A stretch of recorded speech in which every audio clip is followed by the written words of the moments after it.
नमः शिवाय. परमपूज्य गुरुदेवता श्री कलावती माता लिखित बोधामृत पुस्तक वाचन.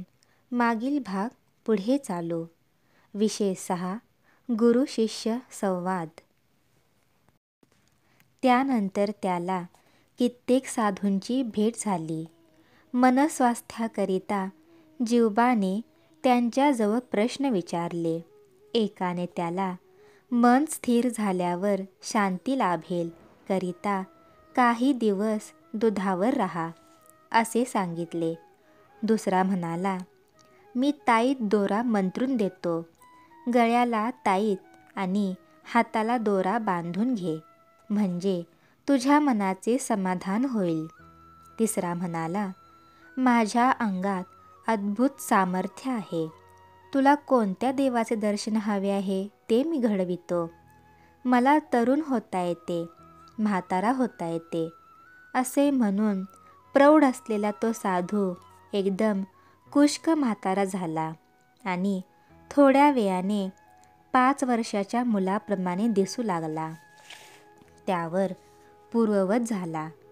चौथा म्हणाला, फक्त दिवसातून 3 पळ्या तीर्थ घ्यायचे आणि 1.5 पायावर उभे राहून मी सुचविल्याप्रमाणे तू ध्यान करायचे, म्हणजे 40 दिवसानंतर तुला देवदर्शन होईल.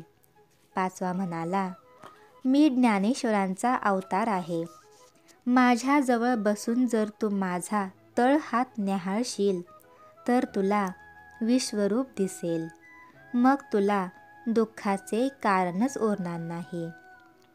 सहावा म्हणाला, फळांवर राहिल्याने तुझी इच्छा पूर्ण होईल. सातवा म्हणाला, मी जिभेने चाटून वाटेल तसे कठीण रोगसुद्धा बरे करू शकतो. तू माझ्याजवळ काही दिवस राहा, म्हणजे एके दिवशी मी तुझे अंग चाटून तुझा भवरोग नाहीसा करीन.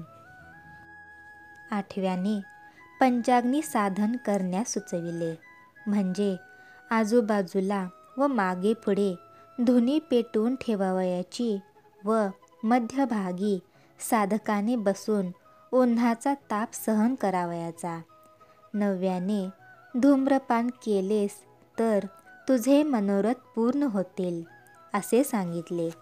धूम्रपान म्हणजे साधकाने झाडाखाली शेणी पेटवायच्या आणि आपली पावले झाडाच्या फांदीला टांगून घेऊन शेणीचा धूर नाकाडोळ्यात जाण्यासारखे लोंबकळायचे.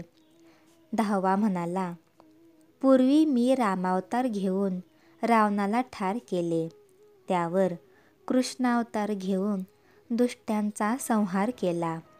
सध्या मी जगाच्या उद्धारासाठी दत्तावतार घेतला आहे, तेव्हा तुझी वाटेल ती इच्छा मी पुरवू शकतो. याप्रमाणे जिवबाला अनेक साधूंच्याकडून अनेक प्रकारे जरी मार्गदर्शन झाले तरी कोणाचेही सांगणे त्याला पटले नाही. त्यावर त्याने असे ठरविले की देवाने सुचविल्याशिवाय मार्गदर्शनार्थ आपण कोणाजवळही याचना करावयाची नाही. त्यानंतर तो मथुरेला जाण्याच्या उद्देशाने वाट चालू लागला. इतक्यात त्याला काही यात्रेकरूंची भेट झाली.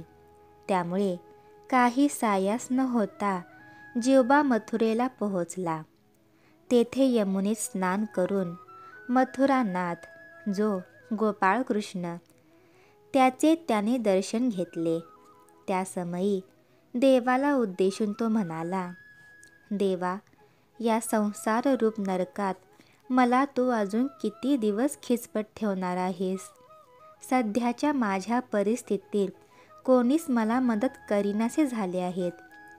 आजवर ज्यांना मी माझे मानित आलो ते यावेळी मला नावे ठेवून हसत आहेत. देवा, आत्तापर्यंत मतलबी माणसांच्या नादी लागण्यापेक्षा जर मी तुला शरण आलो असतो तर आज माझ्यावर ही दुःख भोगण्याची पाळी आलीच नसती. मी खरोखर अनंत अपराधी आहे. तू करुणाकर आहेस ना, तेव्हा माझ्यावर एक वार कृपा कर. यावेळी तुझ्या वाचून मला आधार देणारे दुसरे कोणीच नाही. करिता सख्या, मला दूर लोटू नको. प्रत्येकजण संकटाच्या वेळी देवाजवळ गोडगोड बोलतो आणि देवाच्या कृपेने संकटाचे एकदा निवारण झाले म्हणजे मग देवाला विसरून जातो. म्हणून देव कधी कधी आमच्या स्तुतीला एकदम न भाळता आम्ही विश्वासाला पात्र होईपर्यंत वाट पाहत तो निश्चिंत असतो. आपण देवापुढे गाऱ्हाणे सांगितले, पण अजून देवाने त्याबद्दल काहीच उत्तर दिले नाही. तेव्हा देवाकडून पुढील मार्गाची सूचना मिळाल्याशिवाय मथुरा सोडून कोठेच जावयाचे नाही असे ठरवून जिवबा तेथेच राहिला. रोज तो नदीत स्नान करून देवाभोवती 108 प्रदक्षिणा घाली. माधुकरी मागून खाई आणि धर्मशाळेत राही. बरेच दिवस त्याच्याकडून ही तपश्चर्या घडल्यावर त्याचे अंतर हळूहळू शुद्ध होत गेले. श्री सद्गुरुनाथ महाराज की जय.